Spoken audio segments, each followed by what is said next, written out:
Good morning student, welcome to the e-learning class. This is class 5th subject computer chapter 1 evolution of computers. Now today we will see the summary of this chapter. Okay, so let's start. Evolution of computers. Evolution of computers का मतलब है computer का development, means computer का विकास कैसे हुआ, कैसे humans ने अपने वर्क को इजी करने के लिए कंप्यूटर का इन्वेंशन किया। पहले कंप्यूटर का यूज़ सिर्फ़ और सिर्फ कैलकुलेशन करने के लिए ही किया जाता था और जो हमारा पहला कैलकुलेटिंग मशीन था वो था एबेकस। और जैसे जैसे हमारी कैलकुलेशन कॉम्प्लेक्स होती गई वैसे ही कंप्यूटर का डेवलपमेंट होता चला गया। एबेकस के बाद नेपियर्स बोन्स आ गया, then Pascal's calculator, step reckoner, Jacquard's loom, difference engine, analytical engine etcetera. Now we will learn one by one about all this topic. Okay, so now our first one is abacus. Abacus क्या होता है? पहले क्या होता था, ancient times में लोग stone का यूज़ करते थे कैलकुलेशन के लिए या किसी भी चीज़ को काउंट करने के लिए। फिर बाद में क्या हुआ, एबेकस का इन्वेंशन हुआ। ये हमारा अर्लीस्ट कैलकुलेटिंग डिवाइस था जो कि यूज़ होता था काउंट करने के लिए लार्ज नंबर्स को और परफॉर्म करने के लिए मैथमेटिकल ऑपरेशंस जैसे कि एडिशंस हो गया, सब्ट्रैक्शन हो गया। Now our next topic is Napier's bones. John Napier's Scottish mathematician थे जिन्होंने इन्वेंशन किया था एक कैलकुलेटिंग डिवाइस का 1614 में, जिसका यूज़ होता था लार्ज नंबर को मल्टीप्लाई करने के लिए और जिसको कि क्या नेपियर्स बोन के नाम से जाना जाता था। Next one is Pascal's calculator. Pascal's calculator क्या होते हैं? जो ब्लेस पास्कल थे वो क्या थे, एक फ्रेंच मैथमेटिशियन थे जिन्होंने इन्वेंट किया था अर्थमेटिक मशीन को 1642 में। ये जो मशीन थी कैलकुलेटिंग मशीन थी जिसको कि हम पास्कल लाइन्स के नाम से जानते हैं। इसका यूज होता था ऐड करने के लिए और सब्ट्रैक्ट करने के लिए नंबर्स को। जैसे हमने कोई नंबर ऐड एंटर करना है तो क्या करते थे, हम मैनिपुलेट करते थे डायल्स को। ये क्या होता था, एक व्हील्स होता था जो कि लोकेटेड होता था मशीन के बॉटम पे, और जब हमें नंबर्स को ऐड करना होता था तो हम व्हील को टर्न करते हैं क्लॉकवाइज, एंड अगर सब्ट्रैक्ट करना है तो हम व्हील को टर्न करते हैं एंटी क्लॉकवाइज। नाउ नेक्स्ट है हमारा स्टेप रेकनर. स्टेप रेकनर क्या था, 1674 में गॉटफ्रीड विल्म लीबनिज ने बिल्ड किया था कैलकुलेटर जो कि ऐड कर सकता है, मल्टीप्लाई कर सकता है, सब्ट्रैक्ट कर सकता था, डिवाइड और इवन फाइंड कर सकता था स्क्वायर रूट्स को। Next one is Jacquard's loom. 1801 में जोसेफ मैरी जैकार्ड जो कि फ्रेंच इन्वेंटर थे, वीवर और मर्चेंट थे, जिन्होंने इन्वेंट किया था पावर लूम वीवर्स के लिए। ये क्या कर सकता था, वीव कर सकता था फैब्रिक डिज़ाइंस को। जो इंस्ट्रक्शन हम देते थे वीव करने के लिए डिज़ाइन को, ये क्या करते थे, एक वुडन पंच कार्ड के थ्रू करते थे। वुडन पंच कार्ड का यूज़ करके हम क्या करते थे, वीव डिज़ाइनिंग का इंस्ट्रक्शन देते थे, और जो थ्रेड्स का मूवमेंट होता था उसको हम कंट्रोल करते थे किसके थ्रू, होल्स के थ्रू जो कि कार्ड में होते थे। और next topic is difference engine. 19th century में चार्ल्स बेबेज ने इन्वेंट किया था स्टीम ड्राइविंग मशीन जिसको कि हम डिफरेंस इंजन के नाम से जानते हैं। इसका साइज़ बहुत बड़ा था, जैसे कि एक रूम के साइज़ के बराबर इसका साइज़ था। ये कैलकुलेट कर सकता था नंबर ऑफ टेबल्स और स्टोर कर सकता था उसके रिजल्ट को बाद में यूज़ करने के लिए। तो इसे कंसिडर किया गया था पहला मैकेनिकल कंप्यूटर, बट क्या हुआ, चार्ल्स बेबेज जो थे इसे कंप्लीट नहीं कर सके थे। Next topic is analytical engine. Analytical engine क्या होता है? चार्ल्स बेबेज ने इसका इन्वेंशन किया था। ये जो एनालिटिकल इंजन था इसका डिज़ाइन किया गया था जनरल पर्पस कंप्यूटिंग मशीन के लिए, इसलिए इसे एनालिटिकल इंजन कहते हैं। इस मशीन के 4 कंपोनेंट्स होते हैं जो कि बहुत ही इंपॉर्टेंट होते हैं। द मिल जो कि कैलकुलेटिंग यूनिट है, द स्टोर जो हमारा पहला डेटा होता है प्रोसेस करने के लिए उसे होल्ड करता है, द रीडर जो कि इनपुट डिवाइस होता है, और the printer which is an output device. जो हमारा एनालिटिकल इंजन था ये वर्ल्ड का पहला fully programmed automatic mechanical computer था, बट अनफॉर्चुनेटली चार्ल्स बेबेज क्या थे, इस प्रोजेक्ट को भी कंप्लीट नहीं कर पाए थे। लेकिन जो एनालिटिकल इंजन का जो डिज़ाइन था ये बहुत ही इम्पॉर्टेंट स्टेप था हमारे इवोल्यूशन ऑफ कंप्यूटर के लिए। जो हमारा बेसिक फ्रेमवर्क है कंप्यूटर का वो डिराइव होता है चार्ल्स के एनालिटिकल इंजन से, इसीलिए चार्ल्स बेबेज को कंसिडर किया जाता है father of computing. And you can see that diagram of analytical engine. Next topic is mark 1। 1944 में हार्वर्ड एकिन जो कि फिजिक्स प्रोफेसर थे, उन्होंने डिज़ाइन किया था एक कैलकुलेटिंग मशीन। ये बिल्ट हुई थी IBM के थ्रू। ये जो मशीन थी 15 मीटर्स लॉन्ग थी और ये परफॉर्म कर सकती थी कैलकुलेशन 3 to 5 सेकेंड्स में, इसीलिए क्या होता था इसको हम पहला फुल्ली ऑटोमेटिक कैलकुलेटर जानते थे। Next one is ENIAC। ENIAC stand for electronic numerical integrator and computer. ये हमारा पहला general purpose electronic digital computer था जिसको कि बिल्ड किया गया था John Mauchly and J Presper Eckert और JR के थ्रू 1946 में। ENIAC हमारा मोस्ट पावरफुल कैलकुलेटिंग डिवाइस था अपने समय का। And you can see the diagram of ENIAC। Next one is EDVAC। EDVAC stands for electronic discrete variable automatic computer और ये प्रपोज किया गया था John Mauchly and J Presper Eckert के थ्रू 1944 में।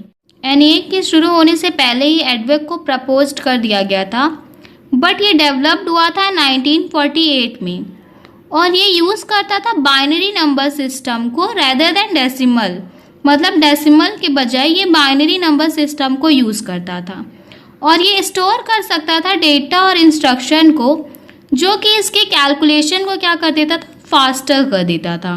नेक्स्ट वन है ITSAC। ITSAC stand for electronic delay storage automatic computer. इसको develop किया गया था MV विल्किस के थ्रू 1949 में कैम्ब्रिज की यूनिवर्सिटी में। ये पहला कंप्यूटर था जो कि स्टोर कर सकता था प्रोग्राम को और परफॉर्म कर सकता था कैलकुलेशन को मिली सेकेंड्स में। नेक्स्ट वन है UNIVAC 1। UNIVAC stands for universal accounting machine और ये डेवलप किया गया था John Mauchly and J Presper Eckert के थ्रू 1951 में। ये पहला कॉमर्शियल कंप्यूटर था। इसका जो वेट था अप्रॉक्सीमेटली 13,000 किलोग्राम्स था और ये पहला ऐसा मशीन था जो कि हैंडल कर सकता था बोथ न्यूमेरिक और टेक्स्ट डेटा को। Next topic is generations of computers. Generations of computers क्या है? जैसे फर्स्ट जनरेशन कंप्यूटर्स जो कि 1940 से 1956 था। Second generation computers 1956 to 1963। Third generation computers 1964 to 1971। Fourth generation computers 1972 to present and fifth generation computers present and beyond। generations of computers में हमारा first point है first generation. First generation computer जो था वो यूज़ करता था technology vacuum tube की। हमारा जो वैक्यूम ट्यूब था वो यूज़ होता था सर्किट के लिए और मैग्नेटिक ड्रम्स को यूज़ करते थे मेमोरी के लिए। वैक्यूम ट्यूब जो होता था वो बहुत ही ज़्यादा बड़े रेंज में यूज़ होता था एप्लीकेशंस के लिए, इंक्लूडिंग एम्प्लीफिकेशन ऑफ सिग्नल्स। और जो हमारा ये जनरेट करता था बहुत ज़्यादा हीट को और ये बहुत ही ज़्यादा एक्सपेंसिव होता था। जनरेशन कंप्यूटर जो था वो सॉल्व करता था only one problem at a time, मतलब एक समय पे सिर्फ एक ही प्रॉब्लम को वो सॉल्व करता था और वो जो साइज में बहुत ही बड़ा होता था। और उसके एग्जांपल्स हैं जैसे कि UNIVAC, ENIAC, Mark 1, ETSAC and EDVAC। But क्या था, फर्स्ट जनरेशन की कुछ डिसएडवांटेजेस भी थी, जैसे कि इसका साइज़ बहुत बड़ा होता था तो क्या होता था बहुत ही ज़्यादा लार्ज स्पेस की हमें रिक्वायरमेंट होती थी इंस्टॉलेशन के लिए। और ये क्या करता था, जनरेट करता था लार्ज अमाउंट ऑफ हीट, जिसके लिए क्या होता था हमें एयर कंडीशंस की ज़रूरत होती थी।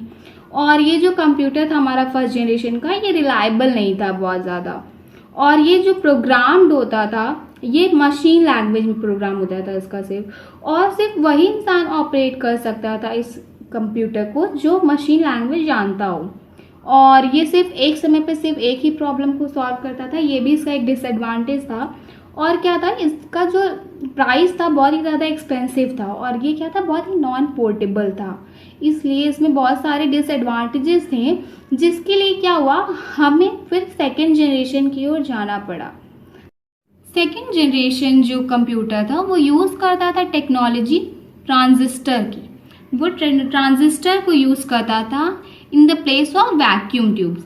जो ट्रांजिस्टर होते थे वो सेमीकंडक्टर डिवाइस था, और ये ना स्मॉल भी होता था, साइज में छोटा होता था और फास्टर होता था, और इसकी जो एनर्जी होती थी वो बहुत ही ज़्यादा होती थी और लेस एक्सपेंसिव होता था वैक्यूम ट्यूब के कंपैरिजन में। ये प्रोसेस्ड करता था इंस्ट्रक्शंस को faster than first generation computers, मतलब ये पहले जनरेशन कंप्यूटर से ज़्यादा तेज इंस्ट्रक्शंस को प्रोसेस करता था। इसके जो एग्जाम्पल हैं वो है IBM 7094 series, IBM 1400 series, Honeywell 400 and CDC 164। Computer को इंस्ट्रक्शन देने के लिए ये असेंबली लैंग्वेज का यूज़ करता था, और ये पंच कार्ड इनपुट के लिए और प्रिंट आउट्स आउटपुट के लिए भी यूज़ करता था। थर्ड जनरेशन कंप्यूटर जो था हमारा वो टेक्नोलॉजी यूज़ करता था इंटीग्रेटेड सर्किट्स, और ये जो इंटीग्रेटेड सर्किट होता था ये कंसिस्ट करता था एंटायर सर्किट को एक सिंगल चिप पर। जो टिनी आईसी चिप्स थी ये कंटेन कर सकती थी हंड्रेड्स और थाउजेंड्स ऑफ मिनीअराइज्ड ट्रांजिस्टर्स को।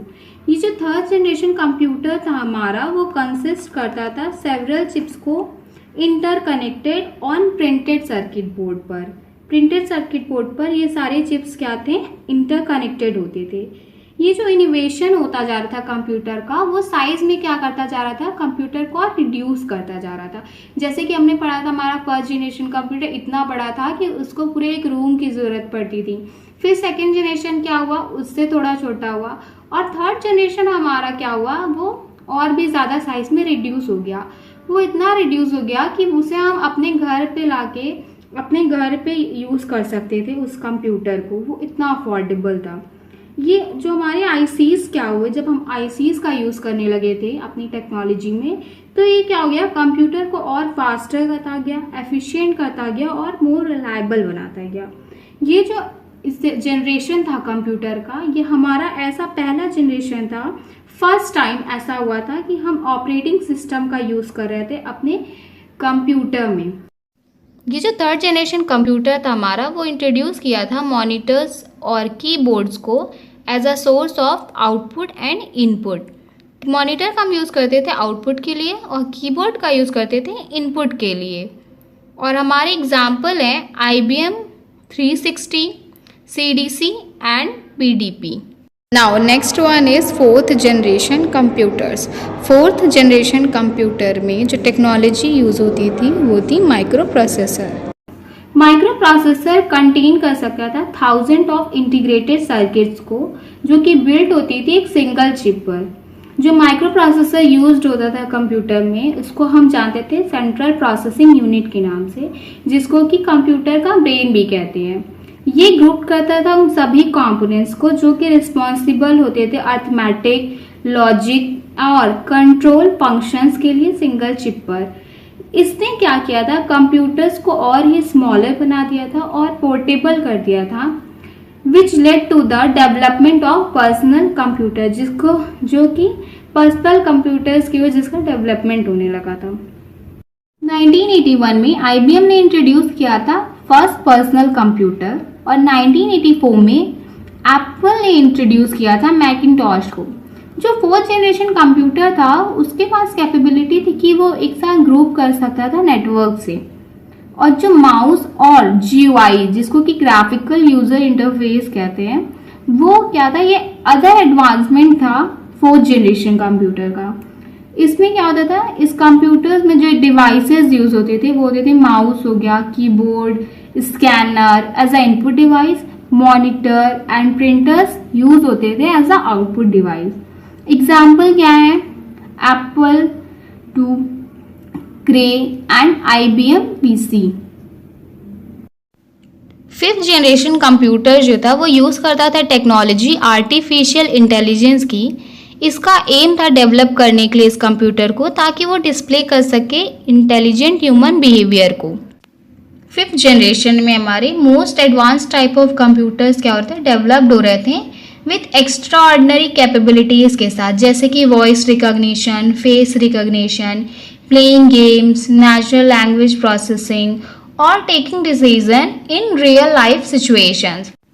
और जो रोबोट है वो हमारा फाइन एग्जाम्पल है फिफ्थ जनरेशन कंप्यूटर का। Latest trends in computer technologies, हमारा जो लेटेस्ट ट्रेंड्स है कंप्यूटर टेक्नोलॉजी में वो है smartphone, wearable technology, 3D printers, robots, virtual reality और augmented reality. Let's talk about first latest computer technology which is smartphone.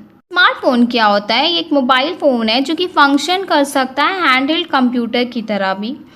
ये perform कर सकता है कई सारे फंक्शंस को सिर्फ कॉल करने के अलावा। इसका हम लोग यूज़ कर सकते हैं कैलकुलेशंस के लिए, वेब ब्राउजिंग के लिए, ऑनलाइन शॉपिंग के लिए, ऑर्गेनाइज करने के लिए, वीडियो कॉन्फ्रेंसेस, फ़ोटोज़ लेने के लिए एंड वीडियोज़ रिकॉर्ड करने के लिए, और नेविगेट करने के लिए वाइल ड्राइविंग, कंट्रोल करने के लिए इलेक्ट्रॉनिक डिवाइसेस को रिमोटली, और क्रिएट करने के लिए वाईफाई हॉटस्पॉट। और वाइड वैरायटी के मोबाइल ऐप्स होते हैं स्पेसिफिक नीड के लिए। जैसे कि कुछ ऐप होते हैं जो कि हमें कनेक्ट करते हैं हमारी फैमिली और फ्रेंड्स के साथ, और कुछ ऐप होते हैं जिनका हम यूज़ करते हैं पेमेंट करने के लिए, लिसन करने के लिए म्यूज़िक्स को, वॉच करने के लिए films and live TV, and for playing game और स्टडी के लिए। नेक्स्ट हमारा है वेरेबल टेक्नोलॉजी। वेरेबल टेक्नोलॉजी और वेरेबल्स जो होते हैं वो स्मार्ट इलेक्ट्रॉनिक गैजेट्स होते हैं जिसको कि हम लोग पहन सकते हैं अपनी बॉडी में एसेसरीज की तरह।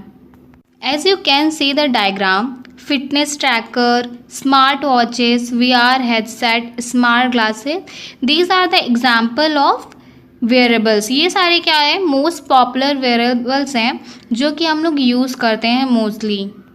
हमारी नेक्स्ट टेक्नोलॉजी है 3D प्रिंटर्स। 3 डायमेंशनल प्रिंटर्स का हम लोग यूज़ करते हैं प्रिंट करने के लिए 3D object. 3D printing technology के जो प्रिंटर्स होते हैं वो जॉइन करते हैं मटेरियल को और क्रिएट करते हैं 3D object. Various laser printing techniques होती है जो कि यूज़ होती है डिज़ायर आउटपुट के लिए। 3D मॉडल को क्रिएट किया जाता है यूज़ करके CAD पैकेज का कंप्यूटर पर। Where is CAD stand for Computer Aided Design। हमारी नेक्स्ट टेक्नोलॉजी है robots. Let's talk about robots. Robots क्या होते हैं? रोबोट्स यूज़ करते हैं आर्टिफिशियल इंटेलिजेंस टेक्नोलॉजी को। ये क्या होता है? ये मशीन प्रोग्राम्ड होता है जो कि कंप्यूटर के थ्रू किया जाता है, और ये कैरी कर सकता है किसी भी कॉम्प्लेक्स टास्क को बिना किसी ह्यूमन इंटरवेंशन के। एग्जाम्पल है Sophia. Sophia is a social humanoid robot जिसको कि डेवलप किया गया था Hong Kong based company Hanson Robotics के थ्रू। और next technology is virtual reality. Virtual reality एक टेक्नोलॉजी है जो कि एक सिनेरियो जनरेट करता है कंप्यूटर के थ्रू और सिमुलेट करता है रियल लाइफ एक्सपीरियंसेस को।